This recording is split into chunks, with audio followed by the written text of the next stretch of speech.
secreto, o no, es al revés, eso me parece absurdo. Y para hablar de este y otros temas, ya estamos con el presidente del Colegio de Abogados, quien siempre tiene la gentileza de atendernos, el doctor Manuel Riera. Muy buenas tardes. Hola Guillermo, buenas tardes, ¿cómo estás? Doctor, acá en PS teníamos ya un pedido de orden de captura contra vos, hace rato queremos hablar contigo. Sí, le debo a Sí, no, es una broma. Yo sé.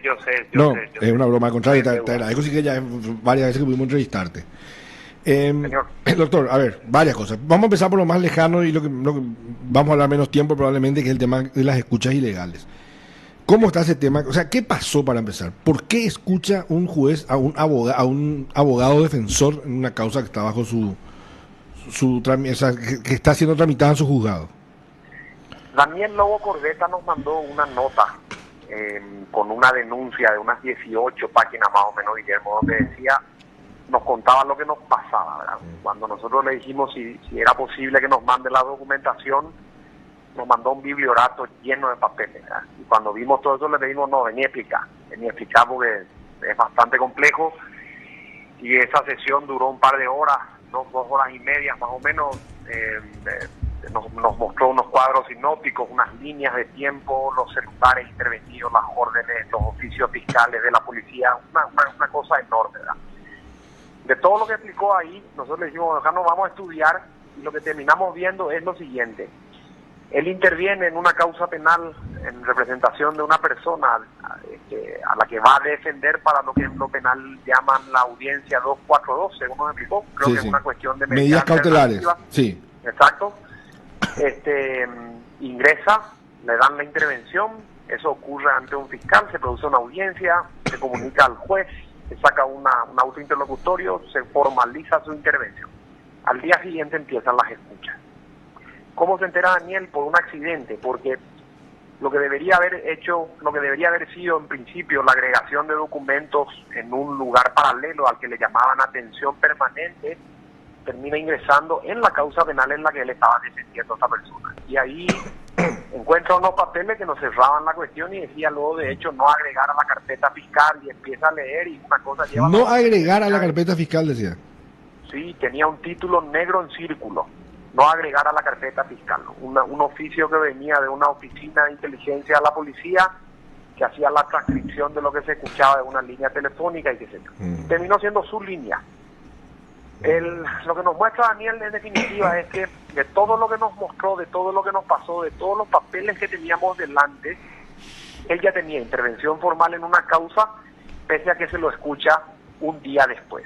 Y además de eso, la orden de escucharla a él o a su línea proviene de la sospecha que se produce en otra escucha, que es consecuencia de una sospecha que se produce en otra escucha, y vos te vas hacia atrás y no tiene origen.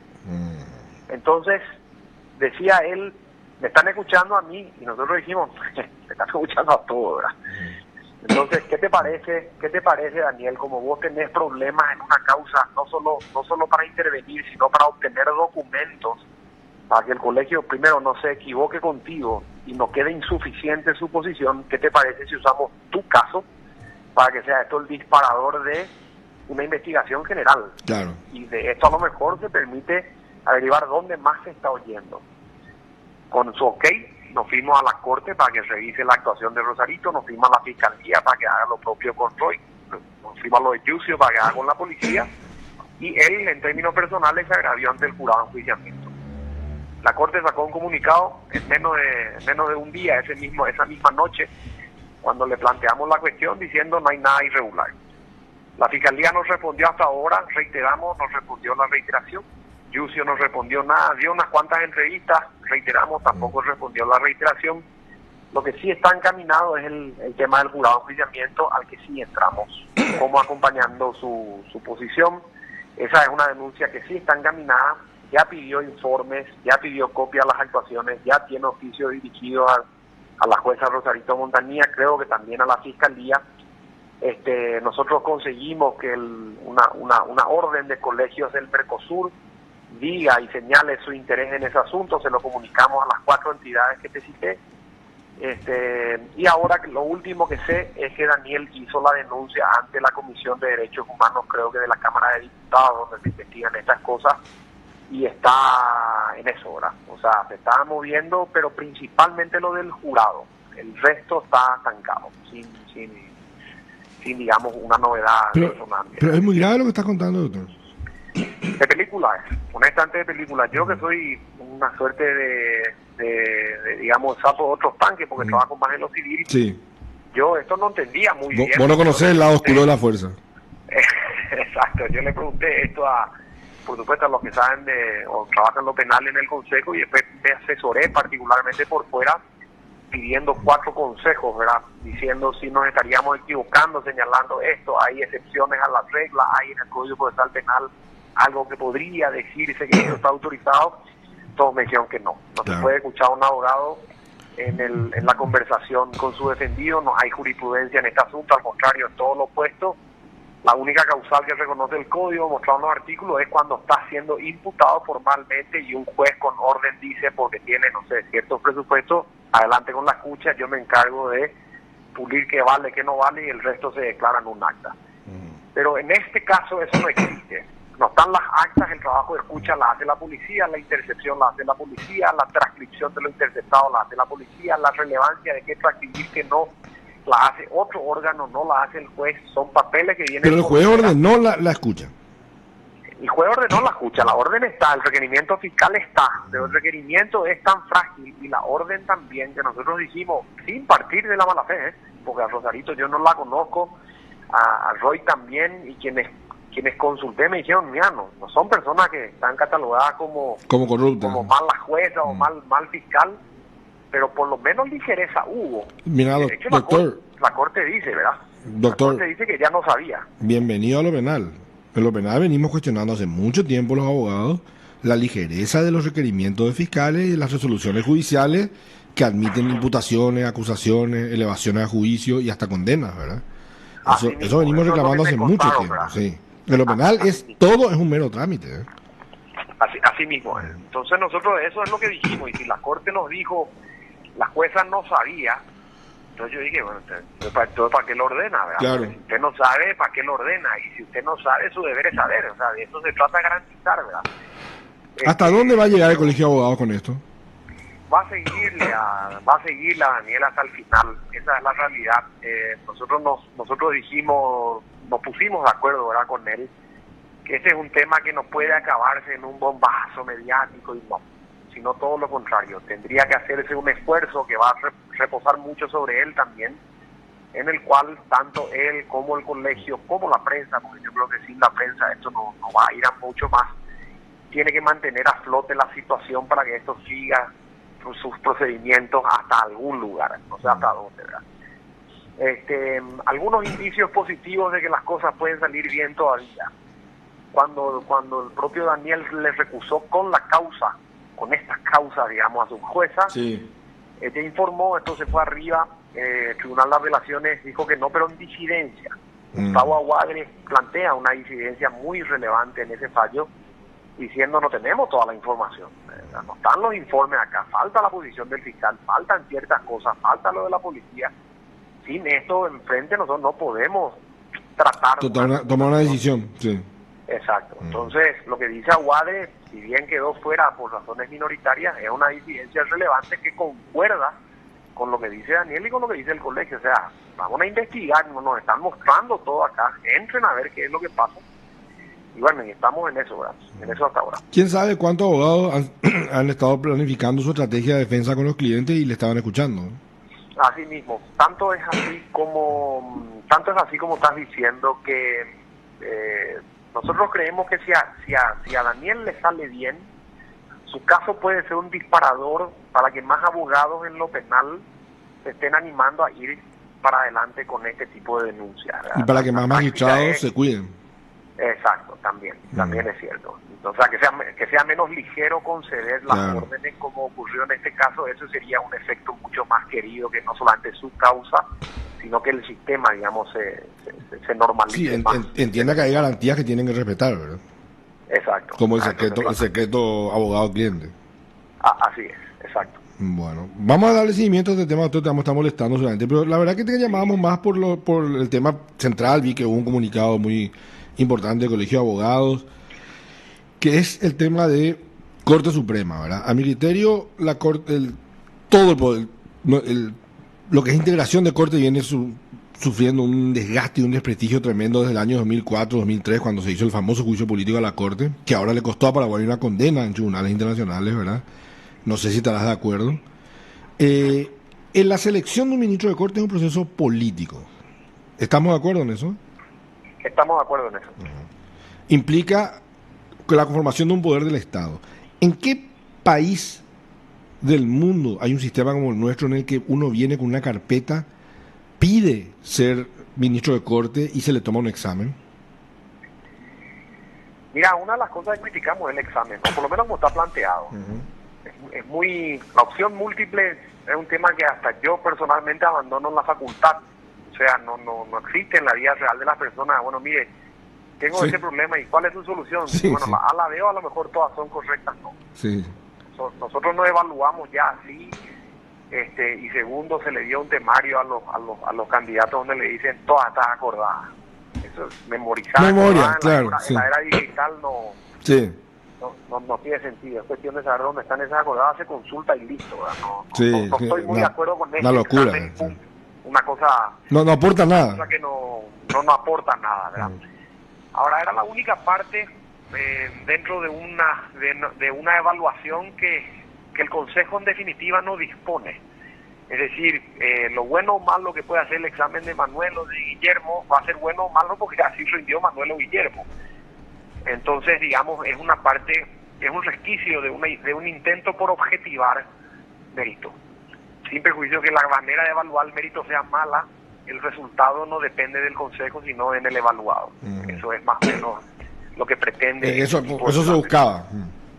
Eso es lo que se buscaba, exacto. Entonces, si vos agarrás el proceso y dividís en partes tus títulos, que hayas sido abogado o doctor o magíster o lo que fuera en los últimos 20 o 30 años, tampoco es algo que el Consejo disponga hoy. Eso es producto tuyo, de tu vida, digamos, y eso se puntúa.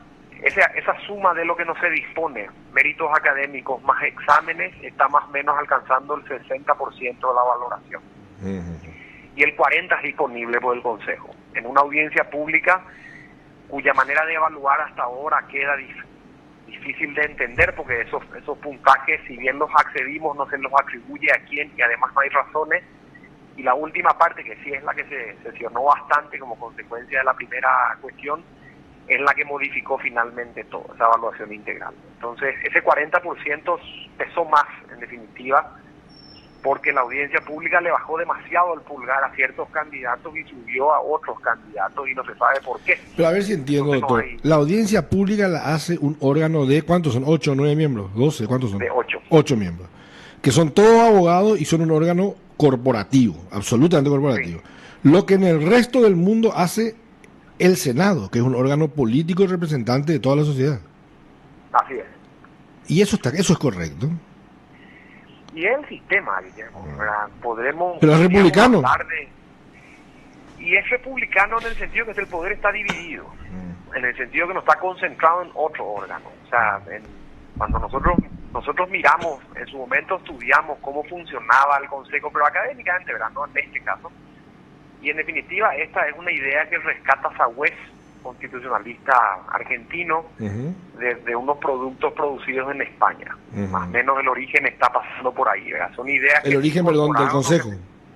Claro, de la figura. Ideas que se trajeron de modelos constitucionales foráneos. No es una cosa que se le ocurre a nuestro constituyente en el 92, sino que se incorpora. Había antecedentes. Se le saca a Stroessner el poder o al presidente y se lo divide de esta manera. Y la participación se vuelve heterogénea porque tenés poderes políticos y sociedad civil, entiéndase, abogacía y en ese momento universidad privada y pública. Pero eso es lo que hay. Entonces nosotros dijimos, está bien que estén, ahora es el sistema, pero debería explicarse por qué sí. Y lo que el colegio pide ahora es, también sería interesante que la gente explique por qué no. No sé si me puedo explicar. No entendí esa parte. ¿Por qué no qué? Te digo lo siguiente. Sí. Si vos sumás todo lo que se pone en tela de juicio en esta evaluación, tenés un 100%. Si hicieres todo, tendrías 100 de 100. Lo que el Consejo dijo es, a quienes lleguen a 70, todos son ternables. De los 18 candidatos iniciales, 11 llegaron a 70%, o más, ¿verdad? Quiere decir que los 11, en abstracto, tienen exactamente la misma posibilidad de ser ministro que los demás. Los demás 11. ¿Por qué de esos 11 salen 3? Eso el Consejo lo dijo en su sesión. Pero no dijeron por qué no los demás 8. O sea, yo por decirte una tontería, ¿verdad? Si Guillermo Ferreiro fuera una persona consultadísima en lo penal y yo no te cito en una obra, te tengo que explicar por qué te omito. Sí. Porque es una voz autorizada que estoy omitiendo. El Consejo de la Magistratura tenía 11 personas con las mismas posibilidades de ser ternados. Eligieron 3 cada miembro, pero no explican por qué los 8 no, los 8 demás no, o los 8 restantes no. Y acá el colegio lo que trata es de ser disonante en ese sentido. O sea, tenías opciones para ternar, elegiste 3, 8 no. Claro. Estamos mandando al Senado una terna con 3, de las cuales 2 son jueces y 1 es un actor político. Porque el Consejo nos dijo, por ejemplo, si bien tiene méritos académicos que los tiene, porque está ahí, no conviene que un senador activo en el ejercicio de sus funciones llegue. Es una manera de plantear. O Sí. no conviene por otra razón, la que fuere. Este ejercicio es el que el colegio quería hacer con el comunicado que sacó en la mañana de hoy. ¿Qué dice el ¿verdad? comunicado que sacó hoy, en resumen? El colegio dice esto, rescata la idea de que un senador activo no debería llegar a la Corte. No debería llegar. No tiene fundamento normativo porque definitivamente No está en la prohibido. Constitución no hay inhabilidades, no hay prohibiciones, no hay limitaciones. Cualquiera puede concursar, cualquiera puede participar, cualquiera puede ser elegido. Pero el cargo al que se va es el cargo de la Corte, que supone independencia judicial. Entonces dijimos nosotros, ¿cómo es posible que esta independencia, entendida como no injerencia específicamente del poder político, casualmente del legislativo, donde más esto se produce, cómo queda esta idea de que un senador activo que no ha renunciado aún sea quien está viniendo al lugar en el que no debe supuestamente existir esa injerencia o en el que supuestamente la independencia se debe construir? Es como que nos cierra la idea, ¿verdad? Entonces dijimos, ¿por qué no somos disonantes en este asunto y lo planteamos como una cuestión política, por supuesto? Esta es una definición, pueden ser Claro. varias. O sea, no se cuestiona la legalidad del tema. No se cuestiona la legalidad. Ya. Exacto. No está disfrazado de una posición jurídica, esto ni mucho menos. Comprendo. Sino que es una opinión más entre las muchas, un criterio más entre los muchos, que podría ser evaluado en la época, ahora en el momento en que el Senado trata estos asuntos y los trata. ¿Por qué?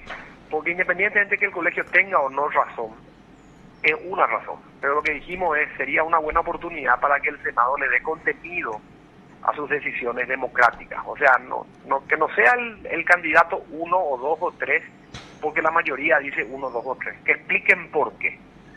O sea, que le den contenido a la razón de esa mayoría, que le den fundamento, que le den cuerpo a por qué piensa entiendo. la mayoría que debe ser 1, 2 o 3. Ahora, una pregunta. Empezamos diciendo, te preguntaba yo si esto era un proceso político de designación de autoridades políticas del país. Me dijiste que sí, a tu criterio sí, ¿verdad?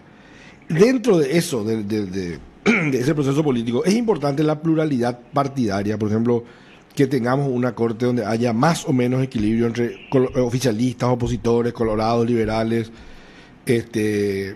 o no es irrelevante si hay, por ejemplo, una corte de todos colorados o todos liberales. Mira, si yo hiciera esa disquisición de cómo debería ser la formación política de un ministro, no lo discutirían partidos.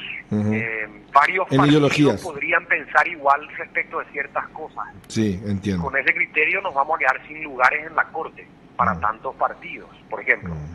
Diría, mira, me gustaría que hayan jueces que piensen democráticamente, jueces que piensen que sus actos deben ser fundados y respetarse las libertades individuales, jueces que tengan clara su posición sobre ciertos temas de interés público puede hacerse. O sea, un juez que reivindique el electronismo no, por más que tenga grandes méritos académicos.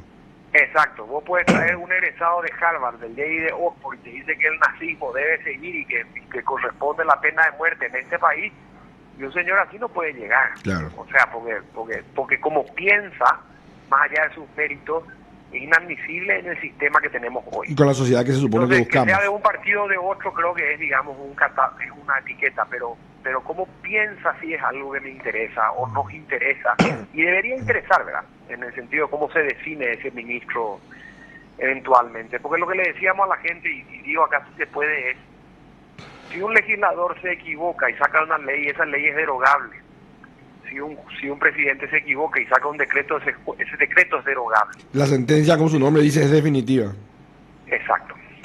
Y es perpetua, no se puede mover nunca más. Entonces, es posible entre el poder más poderoso, el judicial, y saber quién va a estar arriba y cómo va a pensar el destino de la gente es un tema que le interesa al sistema por razones de seguridad jurídica. Entonces, en ese sentido, sí, te diría que es interesante saber cómo piensa un ministro de corte, ¿verdad? O sea, es razonable, por ejemplo, llamarle a una sesión del Senado y decirle, bueno, ¿qué piensa usted de las libertades? ¿Qué piensa usted de la justicia social? Así mismo. ¿Qué piensa usted de la pena de muerte? Sí. Si Del nos aborto. ponemos en el ejemplo de la pandemia, ¿qué piensa usted sobre las persecuciones a las personas Claro. por las leyes penales en blanco y los decretos que inventó la Fiscalía? Ya. Una pregunta válida. Entiendo. O sea, ese tipo de cosas yo preguntaría, ¿verdad? Sobre sus libertades, sobre sus posiciones del que es el interés público, sobre temas puntuales que son conflictivos en la sociedad. Y un ministro definido es un ministro que da seguridad. Ese tipo de cosas yo haría. ¿Ayuda a esa independencia del Poder Judicial que recién hablabas el tema de que los ministros de corte deban ser confirmados cada 5 años? Mira, cuestión dividida, yo soy de la opinión que deben ser confirmados cada 5 días. ¿Cada 5 días? No es una posición del colegio, ojo. Sí. Hay gente dentro del colegio que piensa, no, debería continuar hasta los 75. Fuera del colegio hay gente que escribe en un sentido y en otro. Si juez es igual a magistrado, si magistrado está dentro de los jueces. De los ministros de corte. De la sistemática, la constitución, etcétera. Mira, lo que está funcionando hoy en día es que los jueces se quedan. Salvo Altamirano, que creo que es el caso moderno que muestra que un juez se quiere ir. Sí. No hay otro. Lo escuché en una entrevista al senador Víctor Río diciendo que si yo llego y me quedo por 5 años, porque después sí o sí me voy a ir. Sí. O sea, es una cosa que yo también le preguntaría a un ministro, ¿verdad? Después de eso, la mayoría es de quedarse. Las inconstitucionalidades esas que se dieron en aquella época entre ellos, es la prueba de que cuando se quieren quedar, se quedan, ¿verdad? Pero consideras que no atentan, o sea, tu punto de vista personal, no necesariamente atenta contra la independencia el tema de el hecho de que no sean inamovibles desde su nombramiento. Yo enmarco la inamovilidad en los 5 años. En los 5 años. O sea, durante los 5 años, como se le elige a cualquiera, no se los puede mover por cómo opinan o por cómo fallan. Después de eso concursan de vuelta. Ya. La gente equipara que la inamovilidad es hasta los 75. Yo creo que el 75 años es un techo máximo, que es, digamos, ajeno a la idea de inamovilidad, pero es una opinión. Sí, comprendo, como ya hay opiniones diferentes en ese sentido, ¿verdad? Así es. Yo, por ejemplo, creo que la inhabilidad tiene que ser desde el día del nombramiento, ¿verdad? Desde el día del nombramiento, hasta el límite de edad. Exacto, que es hasta la otra opinión el que es la límite que de la edad mayoría sostiene. Sí. Así es. Ajá. Decime una cosa, doctor, vos sos civilista, me dijiste. Sí, señor. ¿Por qué están durando tanto los juicios civiles? 10, 12 años, 9 años, 20 años. Y los problemas civiles tienen dos, creo yo, razones principales. Primero, nuestras normas procesales son completamente distintas a las penales. Por un lado, tenemos un proceso técnicamente decimonónico, ¿verdad? Estamos hablando de las partidas para acá. Los proyectos de leyes de aquel entonces son similares a lo que tenemos hoy. O sea, Alfonso del Rayo hasta acá, más o menos estamos hablando de lo mismo. Si vos sumares hoy los plazos procesales de duración de un proceso, sin contar incidentes, un juicio ordinario, vos sumas los días hábiles y tenés un año en primer. Claro, debería durar eso más o menos. Así mismo. Ahora, quisieres recortar esos plazos haciendo, digamos, normativamente un código más corto, creo que no se va a resolver, porque nuestro problema es la sobrecarga. El sistema recibe hoy 200.000 causas por año. De las 200. ¿Pero es la sobrecarga solamente o el tratamiento que dan los magistrados muchas veces a los juicios? Las dos cosas. O sea, creo que no es monocausal, ¿verdad? Tenés las dos cosas. La sobrecarga es un tema fundamental. De las 200.000 causas que recibe el sistema, más de un más de la mitad, si no es por lo menos 2/3, las cuestiones son principalmente civiles, y a su vez, dentro de estas cosas civiles, de la cantidad de juzgados, tiene un problema de morosidad al interior de sus juzgados. Estamos hablando en promedio 5.000 o 4.000 causas por año por juez. No sé cómo se puede resolver una cosa así, es una cosa de locos, ¿verdad? Porque lo que pasa es que la duración de estos procesos, mirando estadísticas de la Corte, te la digo, de los últimos 10 años, que es lo que tienen publicado, el promedio de soluciones no supera el 60 o el 65%. O sea que si tuvieras 100 causas este año, resolver 60 y mandás 40 al año que viene, o sea que los jueces tienen 140 y resuelven otra vez de esas 70 o 50 y te las mandan las 40 siguientes al siguiente, donde vienen nuevas 100, y es una bola interminable. Y si a eso le sumas que un año de 365 días, sacar los feriados, sacar los fines de semana, se reduce a los días de huelga.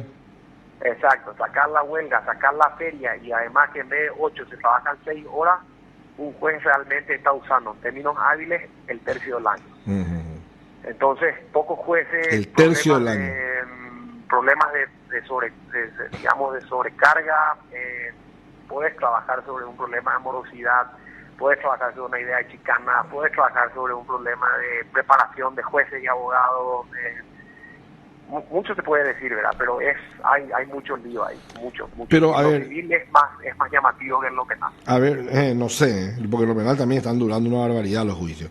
Pero a ver, pero lo penal lo que pasa es que no tiene la injerencia que tiene lo civil por la masa nomás, pero la mora en lo penal es la más alta. Es una locura, sí. Bueno, lo penal dejó de ser oral el procedimiento, se volvió todo escrito nuevo, ¿verdad?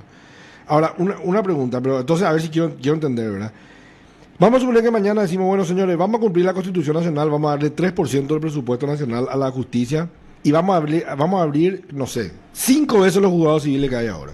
Suponiendo que tengamos los recursos humanos, que tenemos buenos jueces, ¿sería esa una solución posible o hay otro tipo de problemas como el tratamiento que se dan a las causas, a los juicios? Estadísticamente creo que no es la solución por 2 razones. Esto lo estudié bastante, no cierran los números. Si la cantidad de expedientes que tiene el sistema hoy, dividido la cantidad de jueces por el número de días hábiles que tienen para resolver, asumiendo que llegan a las 7 y ya están estudiando y trabajando y te van a la 1, estudiando y trabajando, sin irse al baño, sin enfermarse, sin problemas de toner, nadie se fue de vacaciones, no hubo huelga, no hubo nada. Un juez tiene que estar dictando 2 sentencias definitivas por día. Si nosotros quintuplicáramos, como estás diciendo en tu ejemplo, un juez tiene que estar sacando hoy en día una sentencia cada 2 días. El año que viene tiene que sacar una sentencia cada 1 día. El año siguiente ya empieza a tener morosidad de huelga. Porque el problema es, no les da el tiempo para sacar una sentencia por día. O sea, hagamos el ejercicio particular, escribí una excepción por día, o 2, o 3. No hay manera. Entonces los jueces no pueden dar abasto, aunque dupliquemos, tripliquemos, quintupliquemos, y traer los problemas que eso supone. Si necesitamos quintuplicar los jueces de 1.000, pasaríamos a 5.000. Para tener 5.000 necesitas 5.000 ternas o 15.000 jueces. Sí, una locura. Candidato. Y por ende, si vas a necesitar 5.000 jueces, necesitas 10.000 secretarios, 2 por cada juez. Y por lo menos, no sé, 5.000 ujieres más. Claro, y ujieres, bueno, con la digitalización se necesita bastante menos del ujiero hoy día, ¿verdad? La digitalización va a ser una cuestión que va a arreglar mucho la duración, no así la morosidad. Esto está aceptado por inclusive los que manejan el expediente, porque reduce los tiempos ociosos. Me entero en el instante, esté donde esté, de las cosas, independientemente que me vaya o no a Palacio. Es un avance. Creo que va a reducir bastante. Para mí el único gran avance que yo vi en los últimos 20 años en la justicia, la digitalización. Doctor, te cuento una experiencia rápida, ¿verdad? Un cliente mío, yo soy penalista, pero cada tanto me meto en lo civil, ¿verdad? Mi teoría es que un abogado que no sabe o sea, un penalista que no sabe de civil no sabe de penal, ¿verdad? Y a un cliente mío le demandan en España por un contrato internacional que habían pactado esa jurisdicción, ¿verdad? Contrata a una abogada en España y me comunico con ella y le hago preguntas. Y el derecho de fondo era muy similar. Había que probar las mismas cosas, las mismas... preparamos la documentación aquí y se la enviamos por courier, ¿verdad? 6 meses teníamos con sentencia firme. Y el juicio es oral. Se hace una presentación, una demanda y una contestación escrita, pero se evalúan las pruebas, una vista, le dicen ellos, una vista oral, y en 6 meses teníamos sentencia firme. Un juicio ordinario, de cumplimiento de contrato. ¿Podemos llegar algún día a eso o es impensable? Supone una preparación de alta calidad de todas las partes. O sea, un abogado discutiendo en una audiencia, hace un recurso en una audiencia, lo fundamenta, el otro le contesta, le fundamenta, el juez recibe ambas cosas y fundamenta y resuelve y ahí. Yo no sé si estamos en ese camino todavía. Por ejemplo, en términos reales, fíjate que al siglo XIX teníamos una universidad, al siglo XX teníamos 4 y en el siglo XXI tenemos más o menos 70, si no 80 universidades en la comercialización de la formación terciaria como nunca antes visto. El producto de esas universidades se fabricaban abogados en serie estudiando los sábados. Y surgió esa expresión universidad de garage tan despectiva, ¿verdad? Exactamente, ¿verdad? Pero sin sacarle mérito al abogado que no tiene otra posibilidad de irse a estudiar a donde no puede. Claro. Se sacó demasiada gente no formada o insuficientemente formada al mercado, generando más problemas. O hablemos de la nacional. Si yo soy egresado de la nacional, yo estudiaba con los folletos de todos los pueblos escritos que me fortalecen. Era la Biblia de los alumnos en ese momento. O sea, porque los programas pedían libros que no se podían comprar o que están fuera de circulación. Que no habían luego muchas veces, sí. Exactamente, fuera de circulación, no son de acá. O sea, los problemas son muchos, pero tanta gente que no está formada termina en la profesión o ejerciendo, o termina en la fiscalía o en la judicatura, y bueno, y con todos los líos que eso acarrea. Entonces, yo creo que no vamos a arreglar todo esto cambiando normas nomás. Es más complejo. Con un factor humano muy importante. O sea, en pandemia, todas las personas tuvieron problemas económicos, no pensaban en cambiar sus estatutos. Preparaban sus mozos para hacer las cosas de otra manera, preparaban sus gerentes para hacer las cosas de otra manera. Qué buena comparación, sí. La gente se adecuó. Si nadie dijo, voy a dejar de ser una sociedad anónima para ser una sociedad de responsabilidad limitada. Exacto. Dijo, no, voy a hacer que mi mozo sepa usar ahora, atender un pedido desde el celular. Así mismo, o me meto en pedidos ya, o voy a comprar un WhatsApp corporativo y voy a salir, o sacamos no podemos seguir adentro, hay que sacar la vereda a la mesa. O sea, algo hay que hacer, pero nadie cambia la norma. Qué buena comparación. O sea, esa es una adecuación de factor humano que vino de cada quien, ¿verdad? Y los que pudieron lograrlo subsistieron. Los que mejor se adaptaron a la crisis. Así mismo. ¿Tenés alguna opinión sobre la terna de Defensor del Pueblo? Mira, sé que está Godoy, el que es actualmente, o el que va a salir. Sé que está Alejandra Peralta, que es una mujer que a mí siempre me gustó, porque siempre la vi poner posiciones en redes sociales. Muy interesante. La vi muy solvente y además está formada, pero al tercer ternado no sé quién es. Esta es una persona que no conozco. O sea, si tuviera que decir algo, me gustaría verla a Alejandra como una persona interesante en esto, porque a Miguel lo vimos y bueno, no es que hayamos visto mucho no se destacó demasiado. No se destacó demasiado, o sea, podría ser un cargo mucho más interesante, mucho más explotado en temas de interés colectivo o de derechos difusos o cosas por el estilo, pero no se dio. En cambio, ella tiene literatura, tiene libros, tiene formación. Y tiene posiciones muy interesantes. Vos sabes que sí, me sorprendió mucho. Entonces, veremos cómo le va, pero me interesa que me llamó la atención y me interesó que esté Alejandra, ¿verdad? Se aceptó eso con buen tino. Doctor Manuel Riera, presidente del Colegio de Abogados, muchísimas gracias por tu tiempo. Levantamos tu orden de captura entonces en Radio PDS. Bueno, gracias Guillermo, a vos y un abrazo grande a Ilusión también, que ya ahora estamos 0-0. Hasta luego, un abrazo.